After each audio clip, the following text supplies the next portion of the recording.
আসসালামু আলাইকুম, it's me about M S Antor with again new blog video. Guys, last নাইটে আমরা জাফলংয়ে একটা রিসোর্টে ছিলাম, আর আজকে সেকেন্ড নাইট আমরা সিলেটে মুভ করেছি। সিলেটে আজকে একটা হোটেলে থাকবো, হোটেল আলী প্লাজাতে থাকবো। এটা একটা 3 স্টার হোটেল। আপনাদের রুমটাই আমি শেয়ার করবো। আসুন, আমরা এখানে লাস্ট নাইটের মতো 2টা রুম নিয়েছি। একটা হচ্ছে ফ্যামিলি টুইন নিয়েছি, আর একটা কাপল রুম নিয়েছি। আমি থাকবো কাপল রুমে। আমার রুমটা আপনাদের দেখায়।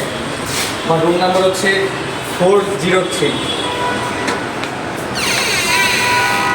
রুমটা পার্সোনালি আমার কাছে অনেক ভালো লেগেছে। রুমে ঢুকতেই সুন্দর একটা ল্যাম্প শেড চোখে পড়বে, গোছানো একটা বেড, এসি, টিভি, হচ্ছে আমাদের ছোট্ট একটা ফ্রিজটা অনেক কিউট। আর আমরা মামা ভাগ্নে প্রচুর যেহেতু চকলেট খাই, ফ্রিজে অলরেডি চকলেট দিয়ে ভরায় রাখছি। চকলেট আমরা রাতে খাবো। আর table, commentary, brush, paste, tissue, পানি সব কিছু দিয়ে রাখছে। আর সুন্দর এখানে একটা ফুলের ইয়ে আছে।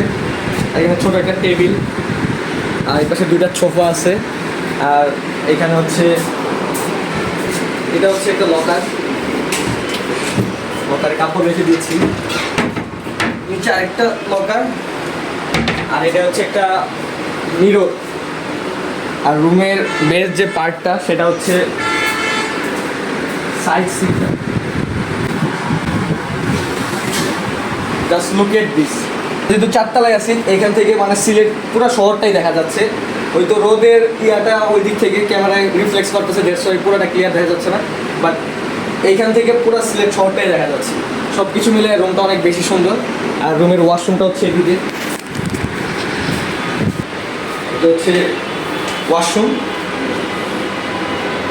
এখানে একটা মিরর, বেসিন, আর গোসলের জন্য সেপারেট সিস্টেম রেখে দিয়েছে, যেটা অনেক ভালো একটা বিষয়। এখন আমি কথা বলবো রুমের ভাড়া নিয়ে। আমরা যেহেতু ফ্যামিলি মেম্বার এসেছি, আমাদের 2টা রুম লেগেছে। একটা হচ্ছে ফ্যামিলি টুইন রুম, আর এটা হচ্ছে কাপল রুম। কাপল রুমটার ভাড়া ছিল প্রায় 3000 টাকা। এটা ডিসকাউন্ট করে আমাকে তারা হচ্ছে 2000 টাকায় দিয়েছে। আর যেটা ফ্যামিলি টুইন রুম সেটার ভাড়া ছিল হচ্ছে 4000 টাকা। সেটাও আমি যেহেতু ভাইয়ের সঙ্গে একটু পরিচয় আছে, 150 এটা ডিসকাউন্ট করে 2500 টাকা, অর্থাৎ 2500 টাকা রেখেছে টোটাল। আর 2টা রুমের জন্য 4500 টাকা রেখেছে।